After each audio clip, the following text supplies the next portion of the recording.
This is Christian Devotional Conference Ministry, a group whose aim is to serve God with their talents, skills, and abilities in order for each member to be strengthened in their spiritual life.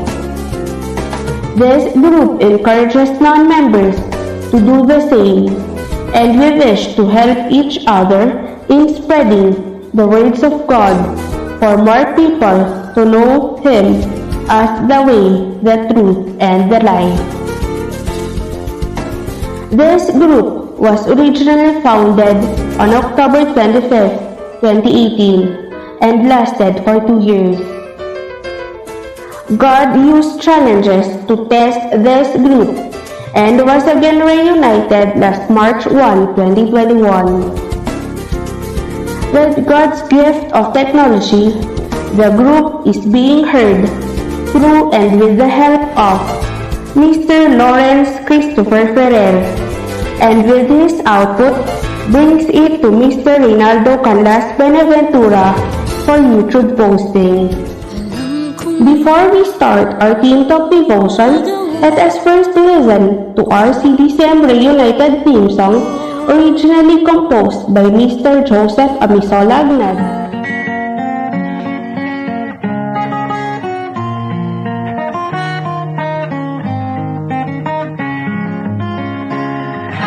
Kami isang grupo naglilingkod ng buong puso kay Jesucristong nagligtas ng buong mundo. Kami maglilingkod magpakailanman, pagkat tinaman niya sa amin ang kanyang kabutihan. CDCM ang pangalan namin, ito ay pinagmamalaki namin. Lahat ng membro dito ay masaya, sapagkat kay Jesucristo dama ang pagkalinga. Ang pinakalayunin ng grupong ito ay pahayag ang salita ni Kristo, upang tanggapin ninyo ng buong puso at lumago kayo sa buhay espiritu. CDCM ang pangalan namin, ito ay pinagmamalaki namin. Lahat ng membro dito ay masaya, sapagkat kay Jesucristo dama ang pagkalinga. Kaya ang nais namin sa lahat ng mga membro ay lumago palalo sa tulong ni Jesucristo, upang balang araw ay makita namin kayo na tumutulong sa pagkalat ng Ebanghelyo. CDCM ang pangalan namin, ito ay pinagmamalaki namin. Lahat ng membro dito ay masaya, sapagkat kay Jesucristo dama ang pagkalinga. Kaya ang CDCM ay nag-aanyaya sa inyo mga kapatid, ay sumali na magkaisa na makinig ng kanyang mga salita at ipatupad ang kanyang mga gawa. CDCM ang pangalan namin, ito ay pinagmamalaki namin. Lahat ng membro dito ay masaya, sapagkat kay Jesucristo dama ang pagkalinga. CDCM ang pangalan namin, ito ay pinagmamalaki namin. Lahat ng membro dito ay masaya, sapagkat kay Jesu-Kristo dama ang pagkalinga. Sapagkat kay Jesu-Kristo dama ang pagkalinga.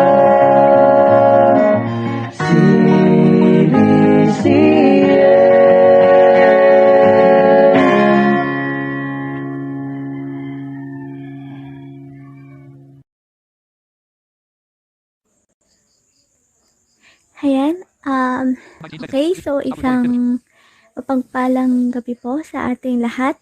Ayan, so narito po muli tayo para po sa ating pong devotion via Team Talk.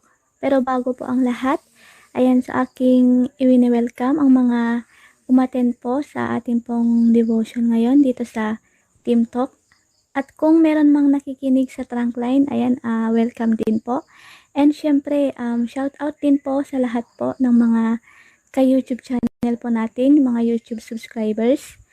Please don't forget to like and share ang amin pong mga activities. And then, kung kayo po ay bago sa ating pong YouTube channel, just hit the notification bell icon and then paki-subscribe na rin po. So, as we start, may I call on Sister Janilyn para po sa kanyang pambungad na awitin at pasusundan na rin po sa kanyang opening prayer.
Let's pray, mga kapatid. Father in heaven, thank you for this night, Panginoon. Dito naman po kami upang pagbulay-bulayan ng iyong salita, Panginoon. Thank you so much, Panginoon, sa bawat isa na nandito, Panginoon. Before we continue, Panginoon, cleanse our hearts and mind and soul po, Panginoon. Upang ang aming papuri, pasasalamat at samba ay karapat-dapat sa inyong harapan, Panginoon. Yes po, Panginoon, patuloy niyo po nawa kaming patawarin sa aming mga nagawang kasalanan sa isip, sa gawa at sa pananalita. Yes, Father God, thank you so much po talaga, Panginoon, at napakabuti niyo po sa bawat isa po namin, Panginoon. Patuloy niyo kaming gabayan, patuloy niyo kaming pangunahan sa gawaing ito, Panginoon, mula sa simula hanggang sa matapos ito, Panginoon. Yes, Father God, tago niyo po sana nawa ang aming speaker ngayong gabi. Nawa po ang inyong tinig po ang aming marinig at hindi ang kanyang tinig po, Panginoon. Nawa po, Panginoon, bigyan niyo po kami ng mas marami pang karunungan, kaalaman upang maintindihan namin ang aming pagbubulay-bulayan ngayong gabi ito, Panginoon. Yes, Father God, nawa po, Panginoon, ang mga distraction, ang mga temptasyon po, Panginoon, ay nawa ay ialisin niyo po, Panginoon, sa inyong pangalan po, Panginoon. Ang lahat ng ito, Panginoon, ay alam po namin ay may kasagutan, Panginoon. Yes, Panginoon, dinideclare namin, Panginoon, ang gawain ito, Panginoon, tinadalangin at tinataas namin ito, Panginoon. In your mighty name of Jesus, Amen.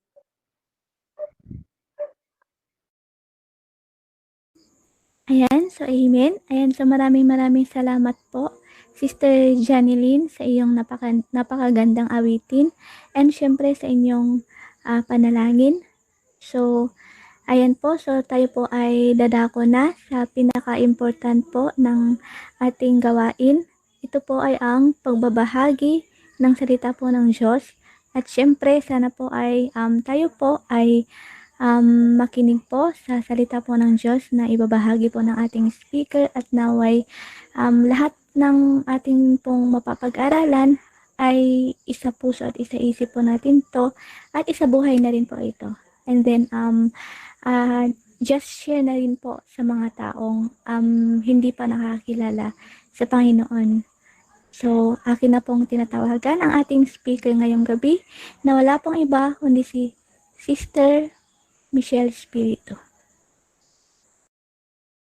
Okay, so magandang gabi po sa ating lahat. Tayo na naman po muli ay nagtipon-tipon upang pagpulay-bulayan ang salita ng ating Panginoon sa gabing ito, no? Okay, kanina habang kami ay mayroong nilakad na mga ilang PWD, may na-question sa akin ng ibang blind na alam niyo na minsan may kantsaw-kantsaw pero this is a challenging sa aming mga nag-share ng salita ng Panginoon. Ano? Okay. So, I would like to share to you kung ano ba yung lessons from the Bible at kung ano ba yung imitation or yung dapat nating gayahin or tularan. Okay. Pero bago po yan ang lahat, ay nais ko po munang tayo nanalangin.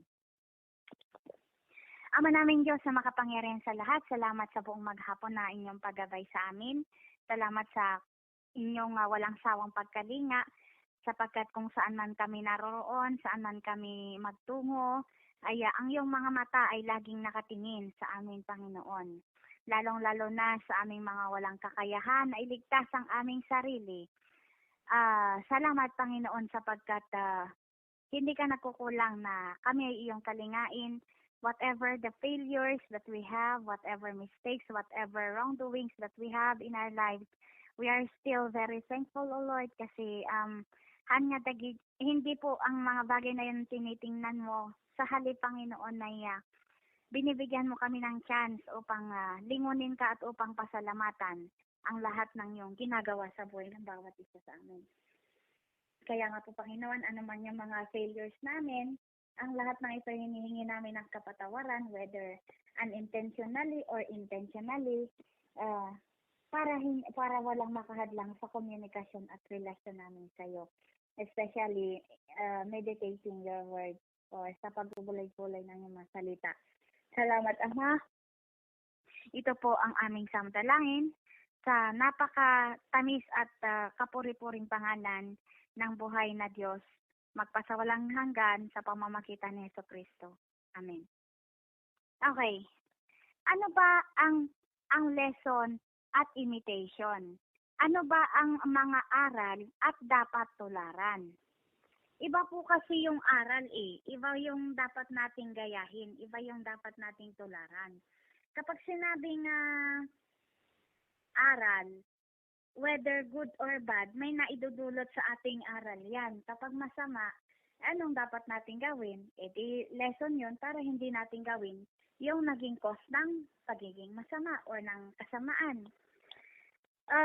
Ano ba yung mga dapat nating tularan sa Biblia at ano ba yung mga dapat na magbigay aral sa buhay ng bawat isa? Okay. Gaya ng sinabi ko kanina, this is a challenging kasi although sabihin ng kantsaw-kantsaw lang or biro, pero when it comes to the kasi yung giving a lesson from the Bible, this is a very important na dapat nating maintindihan. Iba ang aral, iba yung tutularan natin. Okay? Okay. God gave us binigyan tayo ng Panginoon ng pag-iisip upang tayo ay mag-isip ng tama, So, ano ba yung mga dapat nating tularan? Halimbawa, una sa lahat, of course, Christ-like character. So, una-una, syempre, walang iba dyan, kundi ang ating Panginoong Jesucristo. Kasi He's the best example talaga. Humility, mapagpatawad, and everything. Lahat na kay Lord Jesus na. So, siya talaga yung best example natin. Unang-unang magiging magandang halimbawa na dapat nating tularan. At ano naman po ba yung mga nagbibigay aral sa atin? Okay. Sa Old Testament, atras tayo. Atras sa banti, Okay. Sa Old Testament, ano ba yung mga dapat nating yung mga aral dapat nating maging halimbawa na hindi natin dapat gawin? Halimbawa, the life of King Solomon. Although mga magaganda yung kanyang naisulat, pero in his personal magiging aral ito sa atin na hindi natin dapat gawin, So, gaya nga ng sinabi nila, kasi ang sabi nila sa akin, nasuway ko yung bilin sa Bible na magpakarami, which is they are interpreting in a literal way. Ang ibig sabihin po ng Bible na magpakarami is not only literal,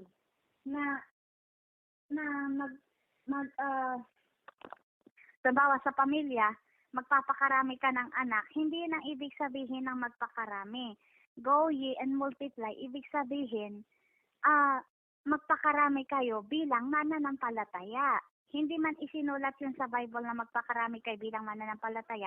Pero ibig sabihin kasi nun is, magpakarami kayo, you spread the word of God also. So yun po yung lesson nun. Yun ang ibig niya sabihin kanina na parang literal. Pero kasi sabi nila, bakit si King Solomon 1,000 ang asawa? My goodness. Sabi ko, yung mga yon nailanad or naisulat sa Biblia para maging lesson natin na hindi natin dapat gawin yon. Kasi nga, kung pupunta tayo sa Genesis, man and woman lang. Hindi sinabing men and women. Ibig sabihin, hindi sinabi na ng isang lalaki dapat makapag-asawa ng libo-libong babae. Hindi yun ang ibig sabihin nun. So, yun ang aral sa atin na dapat pag tayo ay nagpamilya, focus on family. Dapat isa lang. Ang pagmumulan ng pamilya, ikaw at ang asawa mo na ibibigay sa iyo ng Panginoon. So yun ang magiging magandang aral doon na dapat nating gawin. Kumbaga, sa 1,000 na pagkakaroon ni Solomon ng 1,000 hindi natin dapat gawin yun, mga kapatid. So yun is aral, And then sino pa po ba yun dapat nating tularan? Okay, punta ulit tayo kay King David. Although meron na din siyang naibigay na aral sa buhay natin, pero meron din namang bagay sa buhay ni Haring David na dapat din nating tularan. Ano yung makikita natin dito? Of course, makikita rin natin dito ang humility kay Haring David, no? Na kahit na siya ay kinuputiya ni Shimei habang siya ay lumalaya sa kanyang kaharian dahil sa pag-aalsa ng kanyang sariling anak. Pero itong si King David ay kalmado at may pagpapakumbabang puso na hindi niya pinagsigantihan si Shimei, no?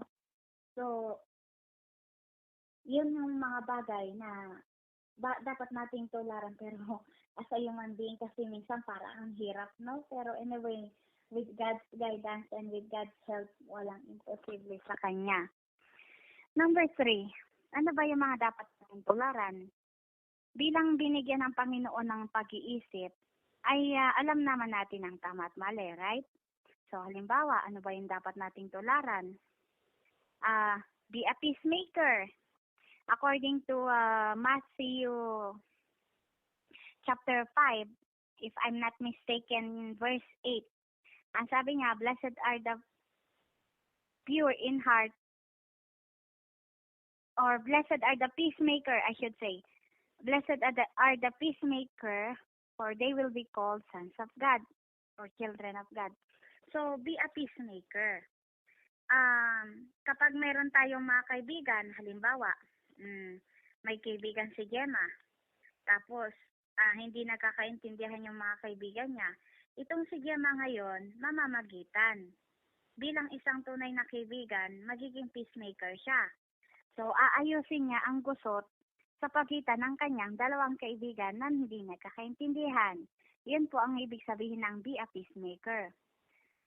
Nasa Beatitudes po siya sa Matthew chapter 5. We will start on 3 to 12. But I think, if I'm not mistaken, that's verse 8. So, yun, be a peacemaker. And then, last is, ano pa ang dapat nating tularan? Marami tayong dapat tularan sa Bible at marami ding mga naibibigay na aral sa atin, ano? Okay. Ang dapat po nating tularan ay be a helpful or be a cheerful giver. Kung ano yung kaya nating ibigay sa isa't isa. Halimbawa, meron kang malapit na kaibigan. Malapit yan sa lugar nyo. Nagkataong mas nakakaangat ka kaysa dun sa kaibigan mo. So, bilang mananampalataya, ano ang part natin? Oo, tama. We are praying for them. Pinag-pray natin sila. Pero, sa tingin mo, kontento na kaya tayo sa ganong bagay? I think hindi Kasi, sa akin lang. Sa akin hanggat maaari, kung meron lang ako talaga maibibigay, ibibigay ko talaga yan. As long as talagang kahit pa paano is kaya pang ibigay, no? So, be a cheerful giver kasi ang Panginoon nga, kahit na mahirapan yung anak niya, ibinigay niya para lang mabayaran yung kasalanan natin, di ba? So, how much more tayo na mayroon tayong may alam tayong isang bagay na kaya nating ibigay sa mga dapat nating pagbigyan, no? So, be a cheerful giver, no? Be a cheerful giver. And then, wag nating hayaan na maging instrumento tayo na sa ikapapahamak ng ating kapwa. Kundi, talagang, let's just focus on what God wants us to do. Okay? So, nawa may natutunan po tayo sa napakaikling na pagbulay-bulayan natin ngayong gabing ito na ano nga ba ang aral at dapat nating tularan sa salita ng Panginoon na naisulat. If we will concentrate reading the Bible and meditating, marami kang makikitang aral dito at marami ka ring makikitang dapat tularan. So, sana hindi makapagbigay ng confusion sa atin ang Biblia. Sa halip ay makapagbigay ito ng kaliwanagan. And let's ask the Lord a heavenly wisdom para nang sa ganon ay hindi natin gawing literal lahat ng bagay na nakasulat dito. Hindi natin gawing literal ang interpretasyon ng Biblia.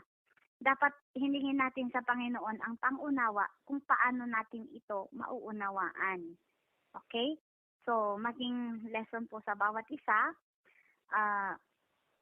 maging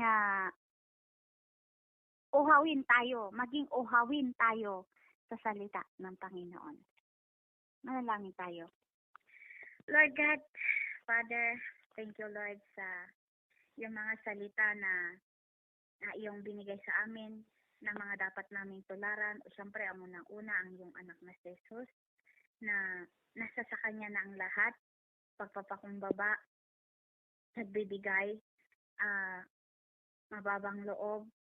Nasa sa kanya na lahat, Lord, na dapat naming tularan, Panginoon. Mahirap man sa amin bilang isang tao, ngunit ang iyong anak na si Jesus ay nakaya niyang gawin ang mga bagay na dapat niyang or na nais niyang ituro sa bawat isa sa amin. Lord, kung meron man kami hindi kayang gawin, ay hinihiling namin, Panginoon, na tulungan mo kami at i-guide mo kami, especially sa pagpapatawad namin sa aming kapwa. Lord, gaya ng ang hiling ko, Panginoon, kung paano mo ako tinulungan na magpatawad sa mga dapat kong patawarin, nawa ang mga kapatid ding ito, Panginoon, ay magawa nila ito. Na naging honest sa panalangin na hindi nila kayang magpatawad, ngunit dahil sa pamamagitan ng iyong kapangyarihan ay magagawa nilang pagpatawad at sila ay magagamot. Gaya ng ginawa mo sa akin, Panginoon. Salamat, Ama. At Lord, help us, give us a heavenly knowledge and heavenly wisdom.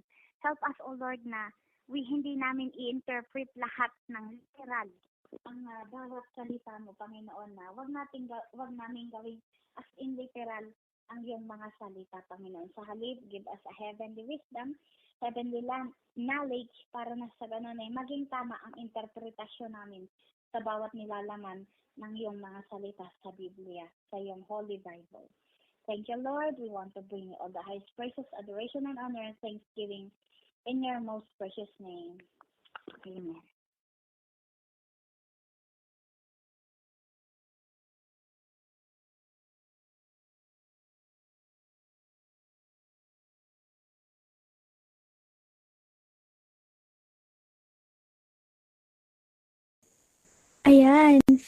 Ayan, maraming salamat po, Sister Michelle, sa napakagandang salita po ng Diyos na inyo na namang ibinahagi sa amin. Ayan, so isa na naman pong salita ng Diyos ang ating pong napag-aralan, So, alam po natin na na napakahalaga po talaga na magbasa ng Biblia upang sa ganun is tawag dito, malalaman po natin kung ano ba talaga yung dapat nating pag-aralan or tularan. Ayun, so dadako na po tayo sa atin pong mga reflection. So, sino-sino po yung mga may mga reflection dito? Ayan, so just open your mic. It's 9:37 p.m. Aral at tularan. Sa Bible, tulad ng sabi ng speaker, depende sa interpretation mo. Kung minsan yung iba kahit alam naman yung ibig sabihin ng kanilang binabasa, pero dahil pilosopo sila, dahil basa-basa lang naman ang ginagawa nila, wala yung intimate meditation, yung intimate prayer, intimate connection to the Holy Spirit while reading the Bible. Ganun lang. So, kung ano yung nabasa nila, okay, si Solomon. So, bakit si Solomon ganito? Bakit si Kan? Bakit si David ganito? Ganun, no? Ang nakikita nila yung mali. Di ba? Yung mali. Kaya, kung minsan yung mababaw, kung minsan yung pagkaunawa sa Bible, you need to interpret that. Pag-aralan natin na mabuti by a prayer, by kasi mahirap. Doon nawawala ang ibang tao. Meron pang kwan doon sa church na inatendan ko. Yung dating churchmate doon. Sinasabi niya, ang ang Mark Luke dyan daw, ay Matthew Mark Luke dyan ay hindi na part daw ng kwan. Hindi raw yun ang talagang totoong kwan ng New Testament. Yun daw ay para sa mga Hudyo. Kasi yung mga turo ni Jesus Christ is para sa yung mga tinuturuan niya noon karamihan 8. Ang totoo na part ng mga gospel mula raw doon sa kwan. Mula raw doon sa Acts hanggang sa kwan, sa Revelation. So, but it's a wrong, no? Kasi paano yung sabi ng John 3:16? For God so loved the world that He gave His one and only begotten Son that ever believes in Him shall not perish but have eternal life. Hindi naman sabi doon na for God so loved Israel or for God so loved Judah. Ang sabi naman for God so loved the world eh. So, wrong kung minsan, hindi iniintindi, dapat natin, intindi talaga natin ang Bible. Para alam natin kung ano ang aral na napupulot natin, yung dapat nating puluting aral, at hindi natin dapat tularan. No? Because the Bible is a book of example. And that example, there is a bad example, there is a, it means, dapat pulutin natin ng mabuting aral. At dito sa mga mali na nailagay, yung mga kamalian mga character sa Bible, siyempre, yun ang aral din na huwag mong tularan. Kasi mali nga. So, sabi ng ating speaker, God give us yung isip. Kaya nga nandoon sa taas para mag-realize ng mabuti at masama. Yun nga ang effect ng pagkain natin doon sa pagkain nila Eva at ni Adan doon sa fruit, no, na pinagbabawal. Nalaman nila ang katotohanan at hindi. Kaya yun, pag-aralan natin ang tama at mali. At let's interpret the Bible with the help of the Holy Spirit. God bless us all and thank you. Ayan, tama po yun mga kapatid, na kailangan po talaga nating i-interpret lahat po ng nababasa po natin sa Biblia. Yan, so, kailangan po nating basahin ng mabuti upang sa ganun is malaman po talaga natin kung ano po yung mga dapat nating tularan or hindi. Ayun, so, payo ko lang din na sana yung mga iba is wag na po sana silang mamiloso po, Ayan, yun nga, tama po yung sabi ni Kuya Joseph na we just i-interpret po natin yung Bible sa pamagitan po ng prayer. Ayun. So, sino pa po?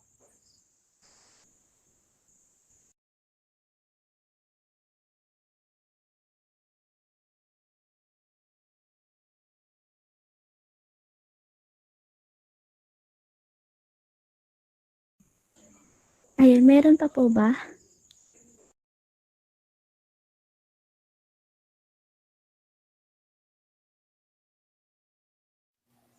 Hello. Magandang gabi po sa ating lahat. At oo nga po, ang mga salita mula sa Bible, ang nilalaman po ng Bible, napakatalimhaga, matalimhaga nga na merong malalim na ibig kahulugan na we must not just focus on the literal meaning na kailangan nating isipin ng mabuti. Meron palang mga aral to na gustong sabihin na dapat nating tularan. Katulad na lamang po ng mga kasabihan. Diba madaming mga kasabihan din po na ang tatalimhaga po. May mga nais malalim yung kung dapat na isipin nating mabuti. At ito ay mayroong malalim na gustong sabihin na aral para ating tularan.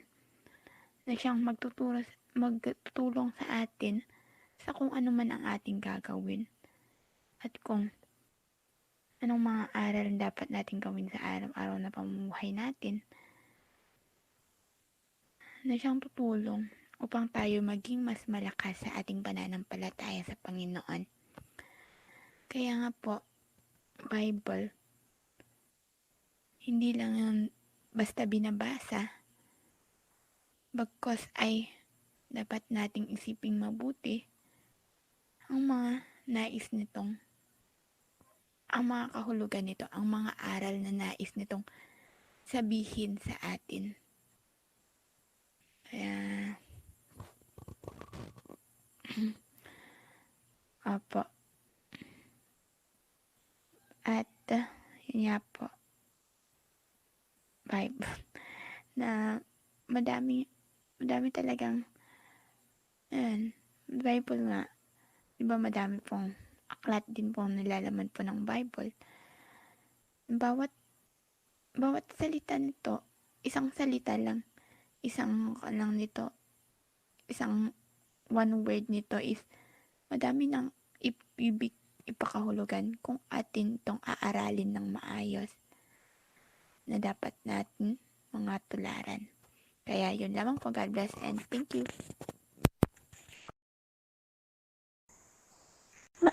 Okay, maraming salamat, Sister Alzamay. Ayan, so sino pa po ang may reflection?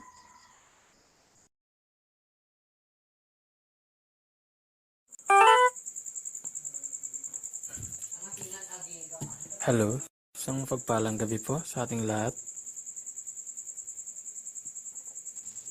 Hello. 9:45 p.m.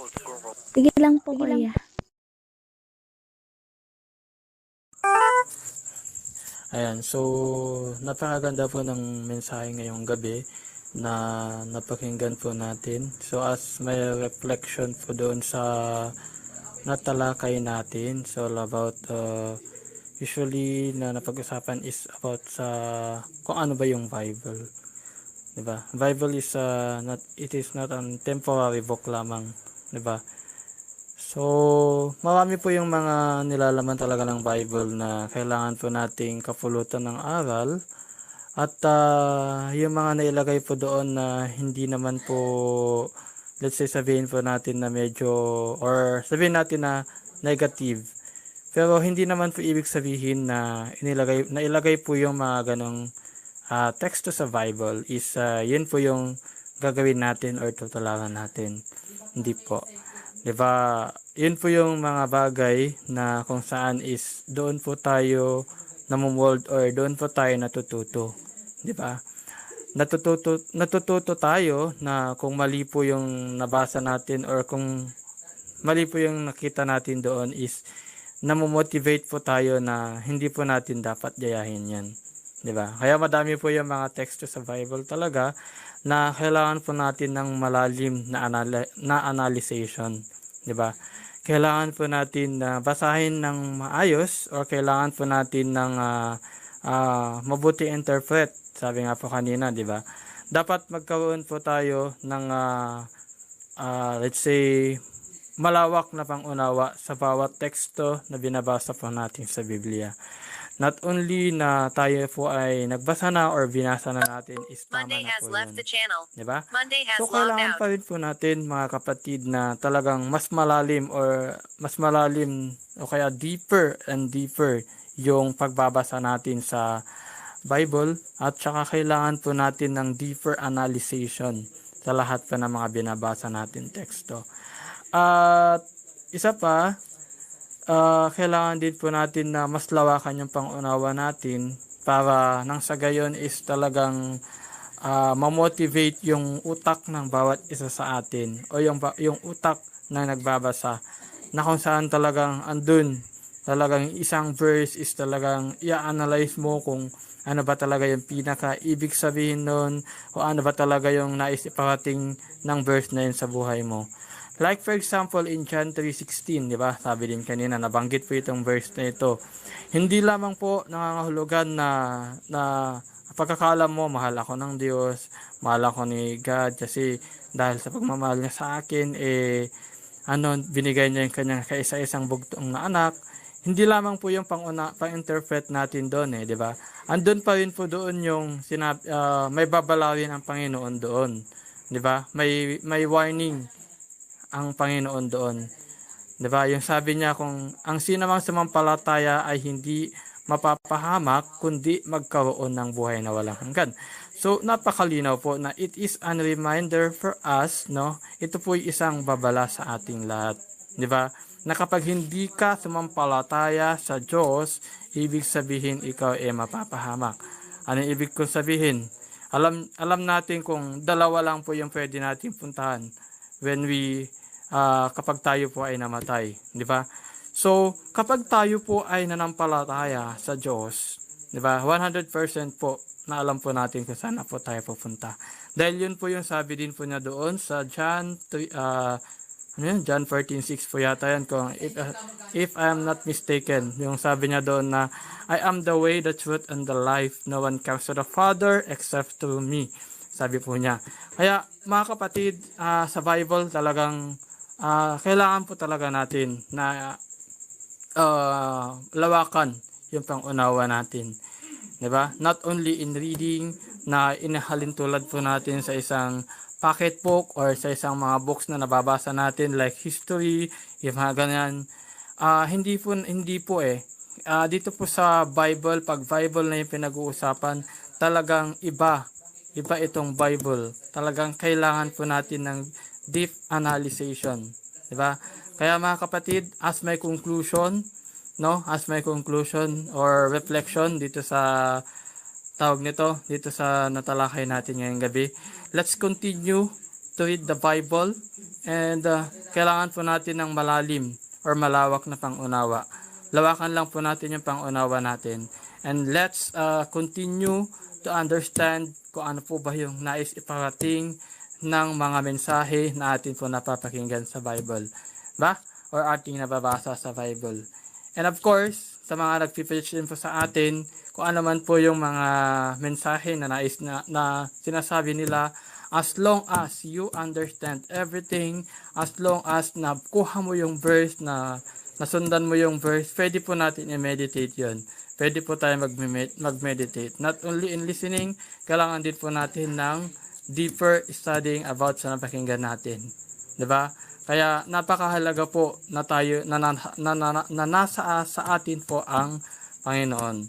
At kung tayo po ay ganap na Kristiyano, we should understand kung ano po yung nilalaman ng Bible.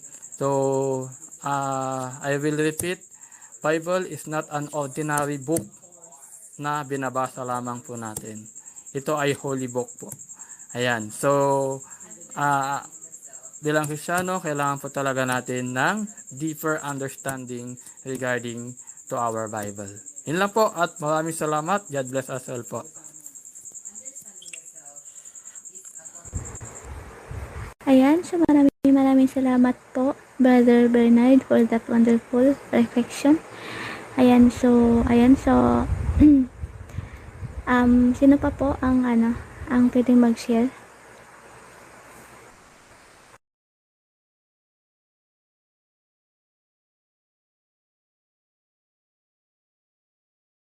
Ayan, so wala na po ba?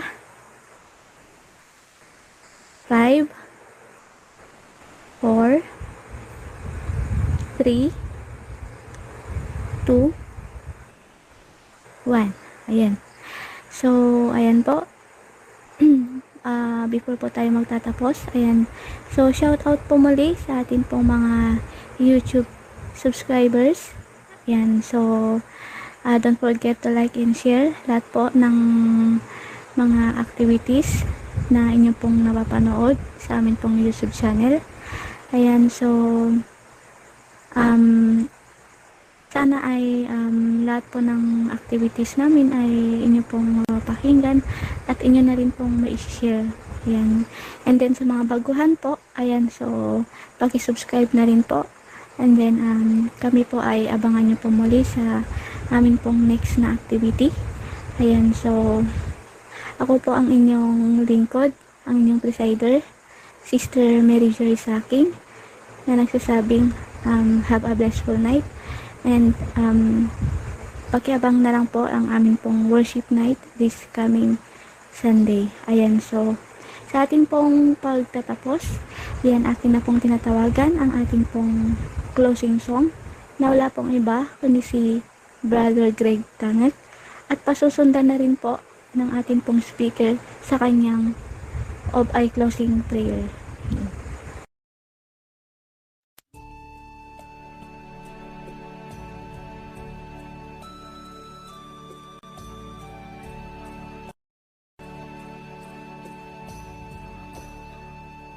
Salamat sa iyo, aking Panginoong Jesus. Ako'y inibig mo, at inangking lubos. Ang tanging alay ko sa'yo, aking Ama, ang buong buhay ko, puso't kaluluwa, di makaya ng may pagkaloob, mamahaniyas, ni gintong nilokob, ang tanging dalangin mo, Diyos, ay tanggapin. Ang tanging alay ko, nawa'y gamitin. Ito lamang, Ama, wala nang iba pa akong hinihiling. Di ko akalain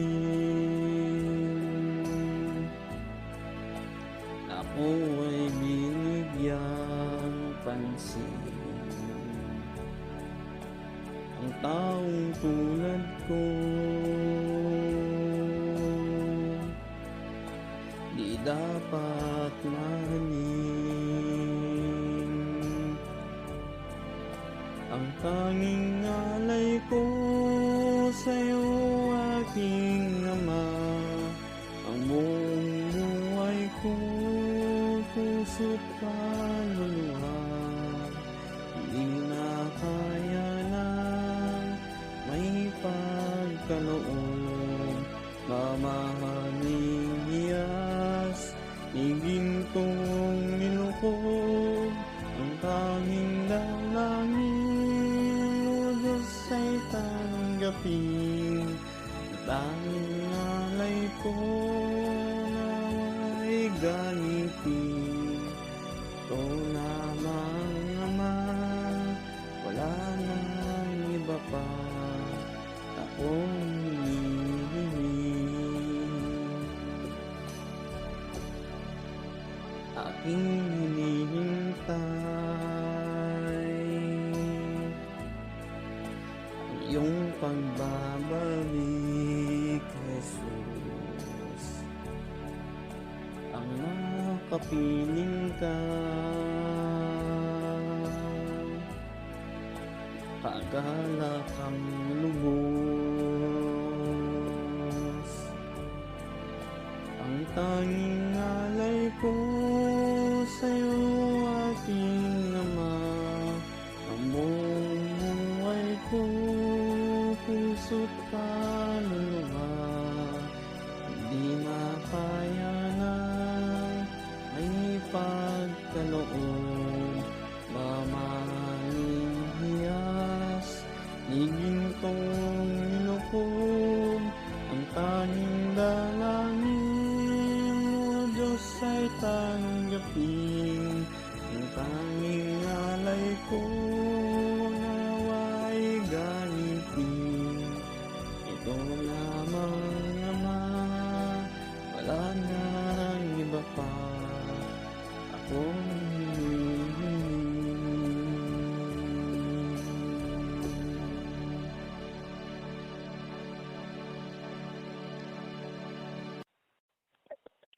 Panginoon, salamat po muli sa pagkakataon na kami yung pinagtipon-tipon, Panginoon. Lord, lagi ko pong pinapanalangin ang grupong ito ng CDCM na lumalim pa sila sa pananampalataya sa iyo, Panginoon. Inihiling ko, Panginoon, na buksan mo ang kanilang puso't isipan, gawin mo silang laging uhaw sa iyong mga salita. Gawin mo silang laging uhaw, Panginoon, upang nasa ganun ay lagi kanilang hanap-hanapin, lagi nilang hanapin ang iyong mga salita, Panginoon. At nawa hindi magambala ang kanilang teknolohiyang ginagamit upang sila ay makapakinig ng iyong mga salita. At palalimin mo po ang kanilang kaalaman, give them a heavenly knowledge and heavenly wisdom, Panginoon, upang nasa ganun ay dumating man ang panahong sila iyong gagamitin, ay magawa nila ito ng tama, Panginoon, ang magbahagi ng iyong mga salita. Lord, maging ang kanilang pamilya, hinihiling ko ang iyong proteksyon. Pakaingatan niyo po sila, buo ng kanilang pamilya, lahat ng member ng CDCM, mula sa leader hanggang sa pinakamababa, lahat ng miyembro, Panginoon, pakaingatan niyo po silang lahat, buo ng kanilang pamilya, lalong-lalo na sa ganitong pangyayaring pandemya, ang COVID-19. Kaawaan mo po ang mga kapwa PWD na walang kalaban-laban, Panginoon, na pag sila ang nagkasakit, Panginoon, ay hindi namin makakaya. Salamat, Panginoon, maawa ka sa amin, ikaw lang aming sandigan at pag-asa at ang aming karamay sa lahat ng oras. Salamat, Ama, sa iyo ang tiwala namin, wala nang iba. Sa puso't isipan namin, Panginoon, at ang lahat ng ito ay aming itinataas sa katamis-tamisang puri at pangalan ng iyong anak na aming Panginoong Hesukristo. Amen.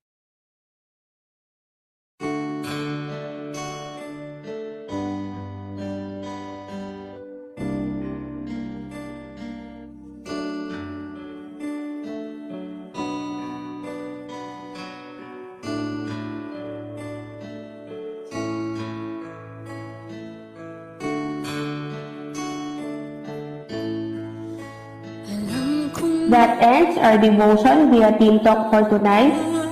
So in order for you to listen from us through our daily activities, don't forget to like and follow our Facebook page, CDCM Reunited. And on YouTube, don't forget to subscribe and hit the notification bell icon of our own channel, CDCM The Enlightened Ones, and hit all so that you won't miss any of our posts. To be able to be with us here in this server, just key in CDCM Reunited as your server name, Philtalk.org as your domain name, 1321 as your port, and use guest as your username and password. That's it for now, and see you again next week for this kind of activity.